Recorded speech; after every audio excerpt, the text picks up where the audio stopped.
Goeiemôre gemeente. Baie dankie dat julle ook vanoggend weer hier inskakel saam met ons en mag ons saam wees ook op hierdie manier die Here se naam groot maak en sy koninkryk opbou en uitbou. Julle, kom ons sit net so, dan bid ons saam. Hemelvader, baie dankie vir die geleentheid om ook op so 'n manier as gemeente saam te kom, om U te kom aanbid.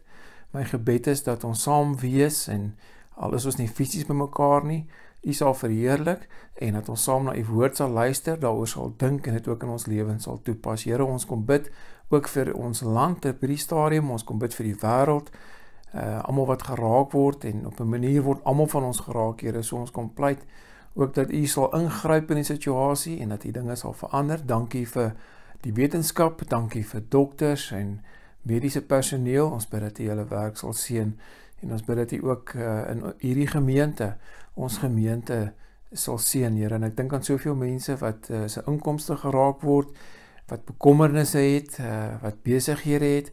Ek kom bid dat U sal uitkoms gee ook wat dit aanbetref. En wil U ook wat in ons gemeente betref, ons werk seën, dat ons nog steeds in hierdie tyd sal kerk wees soos U dit van ons vra.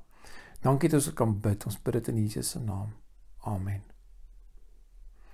Julle, een van die dinge wat ons bely in ons geloof, in die apostoliese geloofsplein is natuurlik dat ons in die Vader glo, die Seun en die Heilige Gees, maar oor die Seun glo ons dat hy gesterf het, hy is gebore uit die Maagd Maria, gesterf, gekruisig is en opgestaan het en hy is gekruisig sodat ek en jy kan weet dat ons skoon gewas is van ons sonde. Kom ons sing saam met Peri en Bernay daai lied wat ons baie keer ook hier in die gemeente sing, To the River, waar dit vir ons vertel dat ons skoon gewas is met die bloed van Jesus.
Come and join us in the river.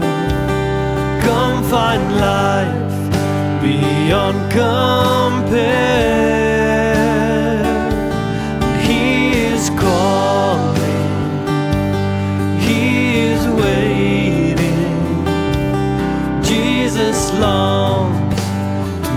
it's all there.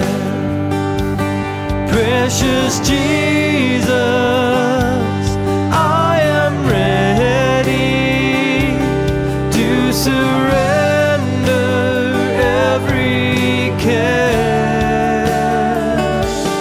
Take my hand now, lead me closer. Lord, I need to meet you there.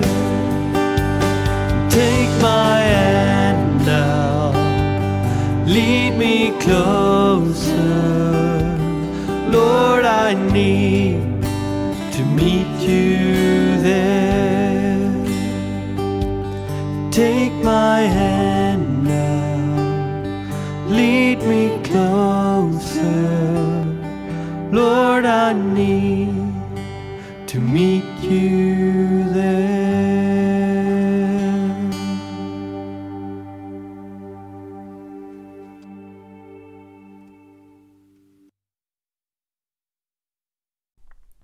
Julle, ek dink almal van ons het al die uitdrukking gehoor, teen die spoed van wit lig. Nou, ek weet nie van julle nie, dit voel vir my of die dae maar baie stadig omgaan. Dit voel nie of ons op die oomblik teen die spoed van wit lig beweeg nie. Maar het jy geweet dat die spoed van lig omtrent 300.000 kilometer per sekonde is? Dit beteken dat in 1 sekonde beweeg die lig omtrent 300.000 kilometer ver. Dit beteken prakties gesproke dat die son, wat omtrent 150 miljoen kilometer van ons af is, se lig 18 minute en 17 sekondes neem om tot by die aarde te kom. Nou julle, 'n ligjaar is die afstand wat lig kan beweeg in 'n jaar se tyd. Nou julle, dit is ongelooflik ver. Ek het bietjie gaan kyk op die internet. Hulle sê dat lig kan 9,5 biljoen kilometer ver beweeg in 1 jaar. As jy met ander woorde vir 'n jaar lank teen 300.000 kilometer per sekonde, nie per uur nie, per sekonde kan reis, dan gaan jy 9,5 biljoen kilometer se afstand kan aflê. Julle, die implikasie daarvan is dat dit wat ons as sterre sien, dalk lankal nie meer bestaan nie. Hierdie foto wat ek op NASA se webwerf gekry het, jy kan dit gerus gaan Google of gaan kyk op NASA se webwerf, is van die Helix Nebula. Nou, hierdie ster is omtrent 650 ligjare van die aarde af. Dit beteken, as jy teen die spoed van lig beweeg, dan gaan dit jou 650 jaar neem om by hierdie ster uit te kom. Maar dit wat ons sien, hierdie ster en hierdie verskynsel, is 'n ster wat besig om dood te gaan, 'n ster wat ontplof het en nou inplof, het waarskynlik 650 jaar gelede gebeur. Nou, dit beteken dat 'n ster wat eintlik al lankal dood is, in werklikheid nou eers die lig en hierdie verskynsel by ons uitkom. Met ander woorde, dit wat ons sien, al is dit hoe mooi, bestaan dalk al vir baie jare nie meer nie. Dit kan ook gebeur dat 'n ster wat 100 jaar gelede gesterf het en nie meer in werklikheid bestaan nie, nou nog die lig afgee en die skyn afgee, dat hy wel en dat daar is, alhoewel hy nie meer bestaan nie. En dit is die boodskap van vanoggend se gedeelte uit Openbaring 3. Dit is om een sin op te som, dat uiterlik, kom sê Jesus vir hierdie gemeente, uiterlik lyk julle nog lewendig, maar innerlik is julle eintlik dood. Nou, miskien is jy ook nie so goed met die sterre nie, en ek is nou nie vreeslik op datum met die nuutste TV-reeks nie, maar ek weet daar is 'n TV-reeks oor zombies. Miskien verstaan jy dit, 'n zombie, lees ek in die woordeboek, is 'n lewendige lijk. En dit is wat Jesus kom sê vir hierdie gemeente, julle is niks anders as lewende lyke nie. Julle lyk of julle skyn om te lewe, maar eintlik is julle lankal dood.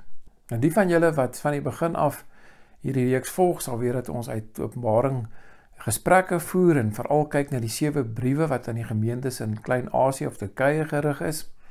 En julle sal ook onthou dat ek gesê het, as het begin met Openbaring 1, dat die woord Openbaring eintlik beteken om bekend te maak, om te onthul. Julle, die boek Openbaring word so baie keer misbruik en verkeerdelik geïnterpreteer, en baie keer dink mense dit het te doen met openbaringe of profeseë wat nou in vervulling moet gaan of nog moet kom, en hulle koppel allerhande politieke figure of syfers of simbole en sê kyk, dit is wat nou gebeur. Maar as jy die boek reg lees en die taal waarin dit geskryf is, ons noem dit apokaliptiese literatuur, beteken is 'n tipe van 'n geheime taal waarin Johannes skryf, en sy lesers het presies geweet van wie hy praat en na wie hy verwys. Omdat die kerk in daardie tyd natuurlik breed vervolg is, was dit baie nodig geweest. Julle, in die boek begin met die woord apokalipsis, Jesu Christus, die openbaring van Jesus Christus, en is eintlik Jesus wat onthul word of openbaar word. En ek dink dit maak hierdie 7 briewe of hierdie boek van Openbaring so aktueel, ook vir die tyd waarin ons is. Want julle, die kerk van destyds was so vasgevang in dit wat rondom hulle gebeur, in die vervolging. En julle sal onthou dat ek ook met Openbaring 1 al vir julle hierdie foto's gewys het van Domitianus en keiser Nero in die jaar 66 Christus, die kerk wreed vervolg, en Domitianus in 95. En dit is so belangrik dat Jesus vir die kerk kom herinner in hierdie tyd van vervolging, in hierdie tyd van verdrukking, in hierdie tyd van lockdown, dat ek is 'n werklikheid. Ek is hier en ek sien wat julle doen. Ek is nie weg nie. Ek is nie in 'n kerkgebou toegesluit nie. Ek is nie in die hemel toegesluit nie. Ek is bewus van alles wat julle doen. Julle, en ek dink dit is die belangrike van die boodskap vir ons ook vandag. Jesus word openbaar, en julle kan gaan kyk in Openbaring 1, ons het daaroor gepraat, op wat 'n wonderlike manier hy as koning, as heerser van die wêreld, teenoor die keisers van Romeine, teenoor die wêreldpolitiek, word hy uitgebeeld, onthul as die een wat eintlik in beheer is, die koning, die eintlike God, nie die keisers wat gesê het hulle is God nie. En julle kan ook Openbaring 4 en Openbaring 5 gaan lees, hoe word Jesus daar geteken as die lam wat geslag is, en God wat op sy troon sit, wonderlike gedeeltes wat ons die afgelope 2 weke by die vroue Bybelstudie ook hanteer het. Openbaring 1, 4 en 5 kom herinner die kerk van Klein-Asië en die hele destydse kerk, dat Jesus die een is wat alomteenwoordig is, wat alwetend is en wat almagtig is. Nou julle, die brief wat ons vanoggend lees, Openbaring 3, is die 5de van die 7 briewe. Johannes, volgens oorlewering, is die langslewende apostel, en hy is 'n gevangene op hierdie stadium op die eiland van Patmos, en hy kry hierdie visioen waar Jesus aan hom verskyn en vir hom opdrag gee om hierdie briewe te skryf aan die 7 gemeentes, aan die kerk van daardie tyd en ook die kerk van vandag. Julle, en tog is elkeen van hierdie 7 gemeentes heeltemal uniek. Julle sal onthou dat Jesus vir Efese gesê het, hoor hierso, julle het my nie meer so lief aan die begin nie.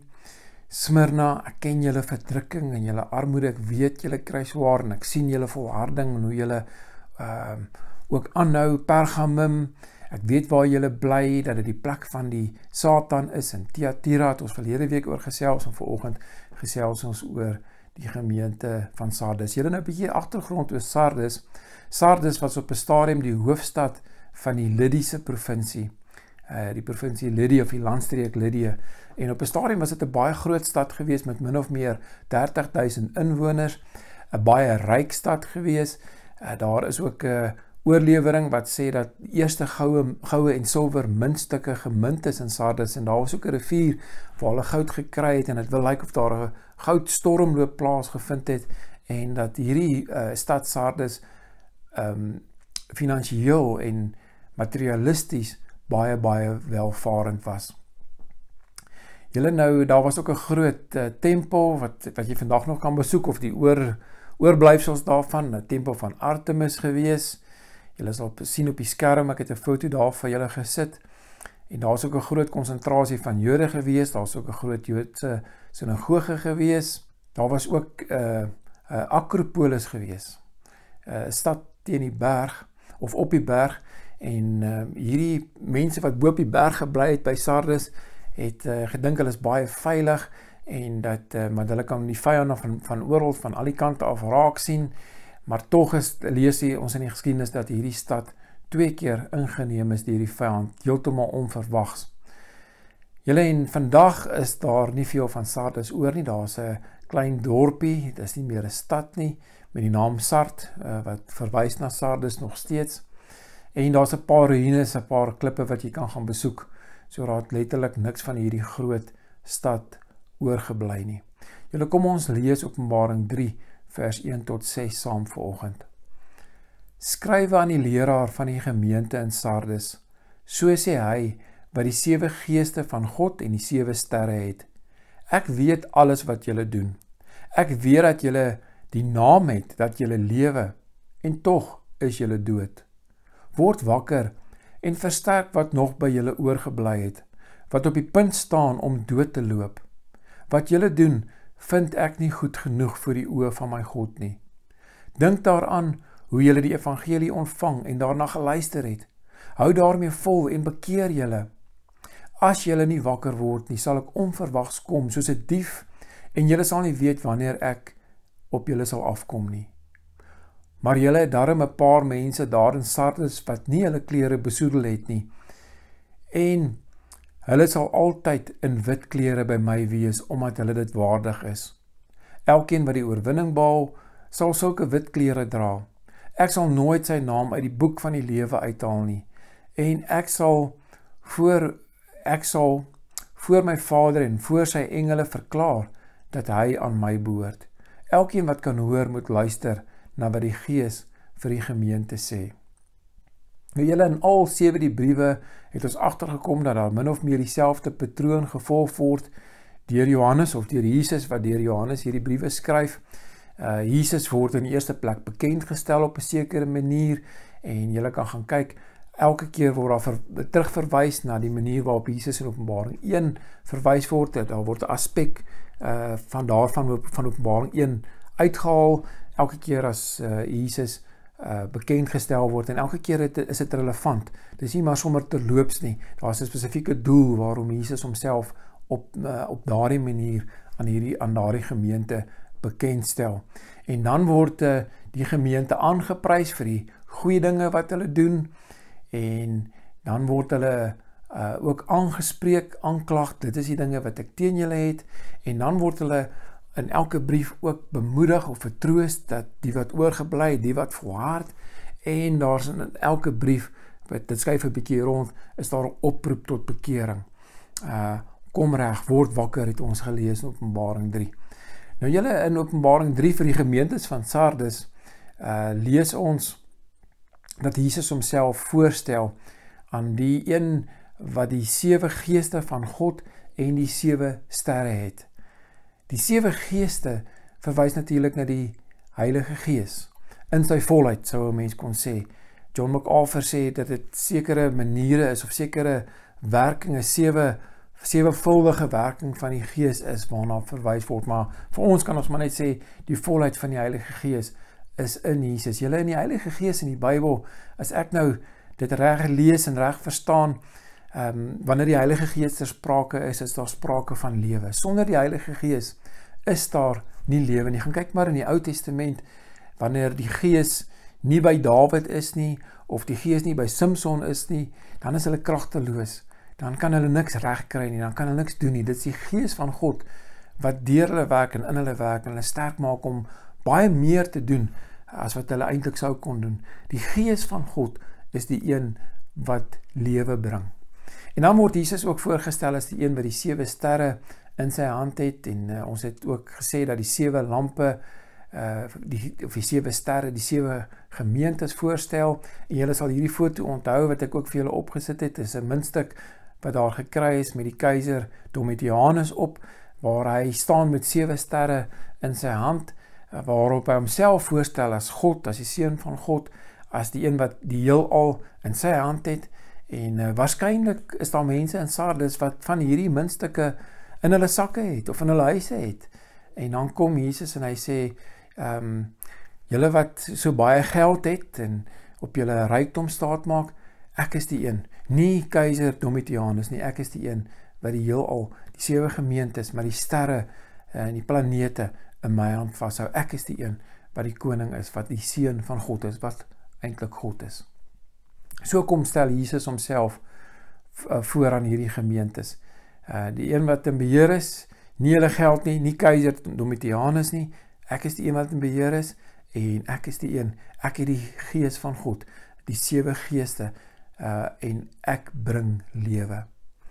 Nou Here, hierdie bekendstelling is baie, baie belangrik om te onthou die manier waarop het aanhou, want in hierdie gemeente, as ons kom by die aanprysingsgedeelte wat aan al die gemeentes gedoen word, waar hulle aangeprys word, in hierdie gemeente lyk dit bietjie anders as die ander gemeentes. Julle sal onthou in Efese het hy gesê, ek ken julle onvermoeide arbeid en julle volharding, julle kan slegte mense nie verdra nie.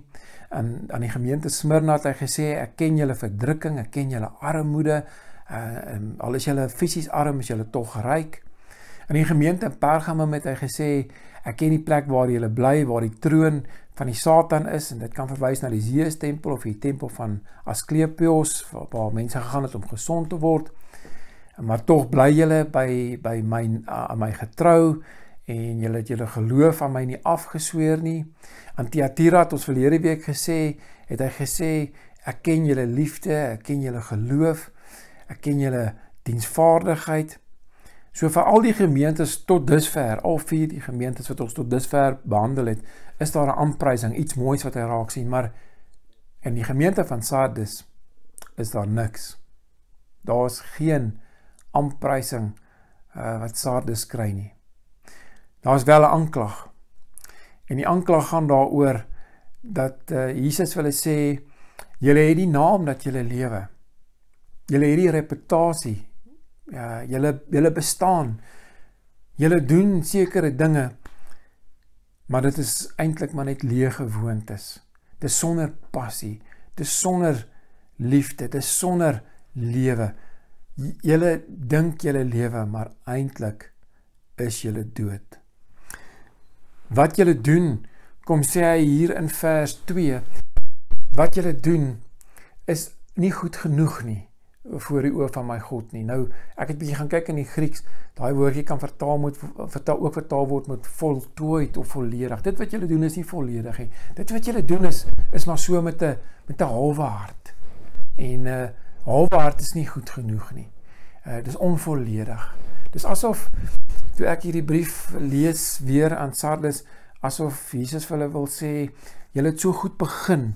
In vers 3 sê hy, dink daaraan hoe julle die evangelie ontvang het, en hoe julle daarna geluister het. Julle het so goed begin, julle het so sterk begin, julle het so met ywer en passie begin om gemeente te wees, en toe raak dit maar net 'n gewoonte waarin julle geval het. En dan sê hy, bekeer julle, kom weer terug.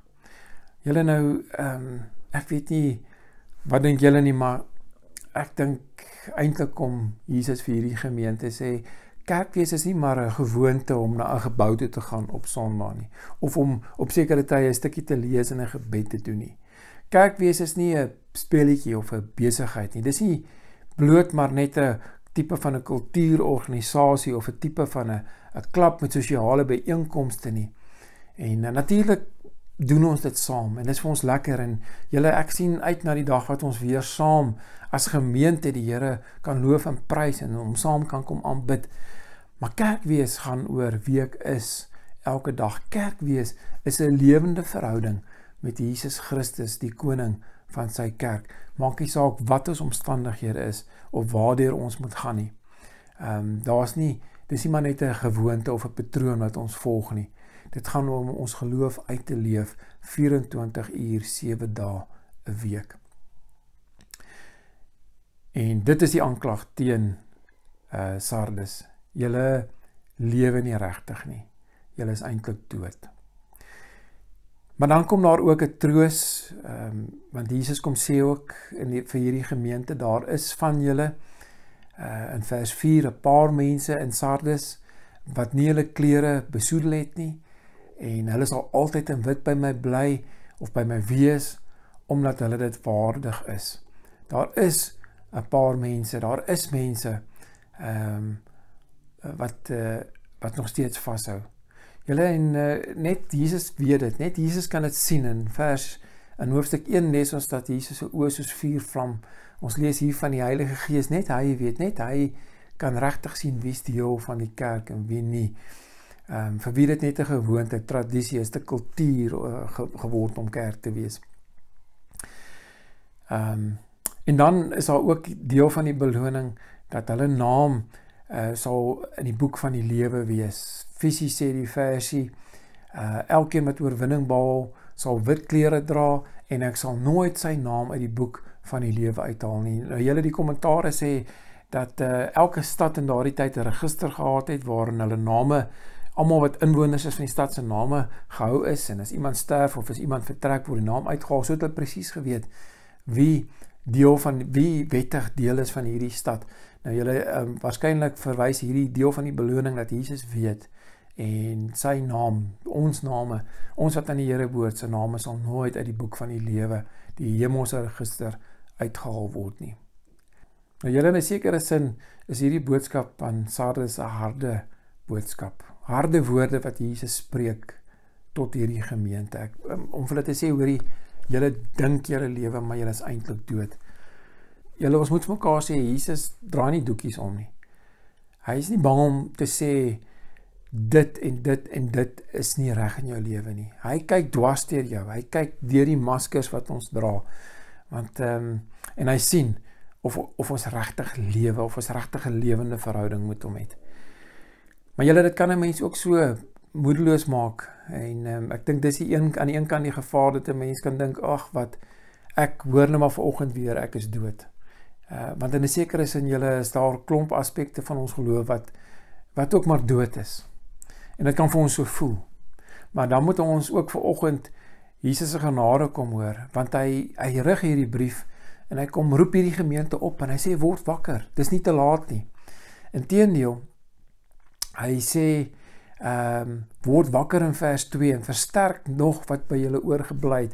En die feit dat jy vanoggend ook na hierdie boodskap kyk, sê vir my, daar is 'n stukkie geloof in jou, daar is iets wat in jou wat vashou in Jesus, iets van jou wat deel is van kerk, en miskien is jy ook nie perfek nie, maar miskien is daar ook 'n stuk van jou geloof wat maar net gewoonte geraak het, wat maar net 'n tipe van 'n routine geraak het, wat maar net 'n deel is, miskien is jy deel van die kerk omdat jy groot geword het in die kerk.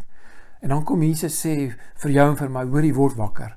Ek wil in 'n lewende verhouding met jou staan. Ek wil hê jy moet passie in jou diens aan my sit. Ek wil hê jy moet my met passie dien. Ek wil hê jy moet my voluit dien met lewe.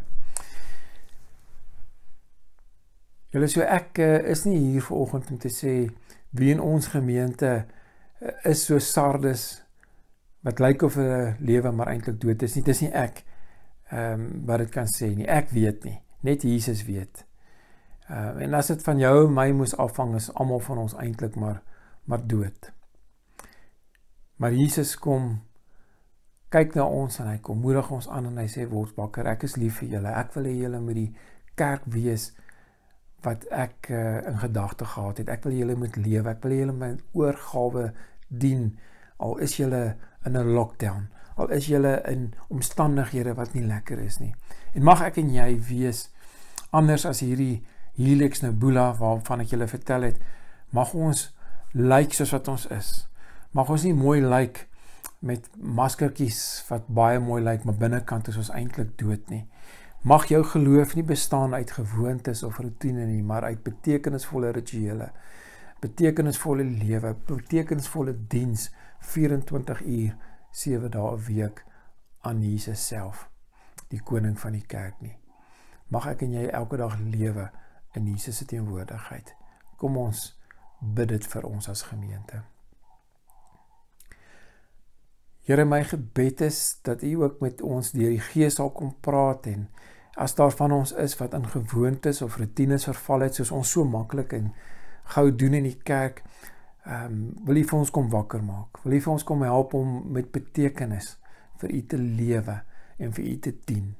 Baie dankie dat U nie ligjare ver van ons al weg is nie, maar dat U by ons is. Dat U die God is wat by sy kerk is. by elke gelowige, by elke lidmaat ook van Benjamin gemeente. Waardeur ons ook al moet gaan en wat ook al die uitdagings is, wil U vir ons kom bewus hou van U teenwoordigheid. Ek bid dit in Jesus se naam. Amen. Julle, my gebed is dat ons as gemeente sal skyn, helder lig, sal skyn vir die nasies in die wêreld, dat ons 'n ster sal wees wat kerngesond is, wat nog in die binnekant Jesus dien met volle oorgawe. Kom ons sing saam met Pierre en Bernay, hulle het vir ons hierdie lied opgeneem, helder skyn ons lig vir die nasies. Mag ons skyn, kom ons sing dit saam met Pierre en Bernay.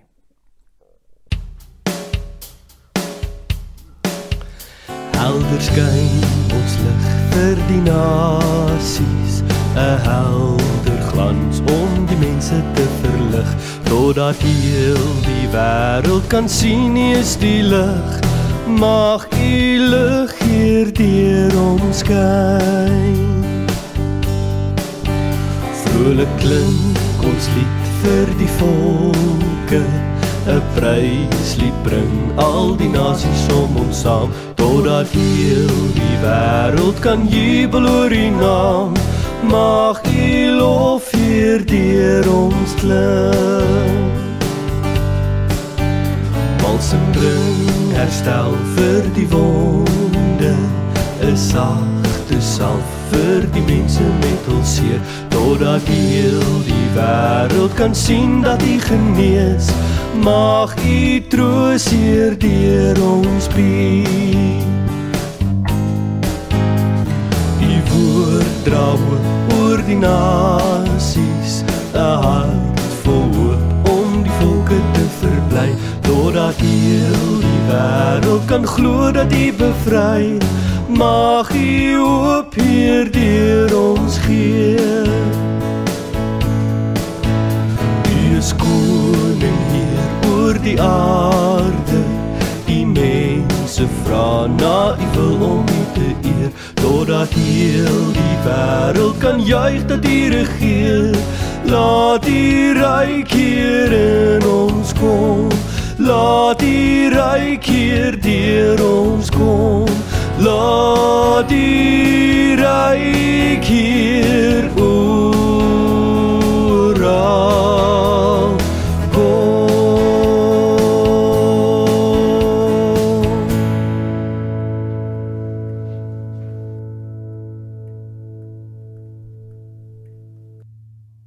Julle, baie dankie dat julle vanoggend weer saam met my ingeskakel het en na my geluister het, dat jy tyd gemaak het, jou tyd so belê het om te kom luister na Openbaring 3 vers 1 tot 6, en mag jy skyn as jy in hierdie dae weer begin werk, of as jy nog by die huis is, of as jy winkels toe gaan. Mag die Here jou help om jou geloof sigbaar te maak, in die manier waarop die vrug van die Gees sigbaar is in jou lewe, waar jy ook al rond beweeg. Ek gaan dit bid, kom ons bid God se seën oor elkeen van ons. Here, dankie dat ons mag bid dat ons sal skyn, helder lig sal wees vir die wêreld, in die wêreld waarin ons nou leef. Wil U in ons en deur ons kom skyn, en dankie dat ons kan weet, U is nie ligjare ver nie, U is by elkeen van ons. Die Heilige Gees en die liefde van God en die teenwoordigheid van U genade is en bly by elkeen van ons. Amen. Baie dankie, mag julle 'n baie geseënde week hê.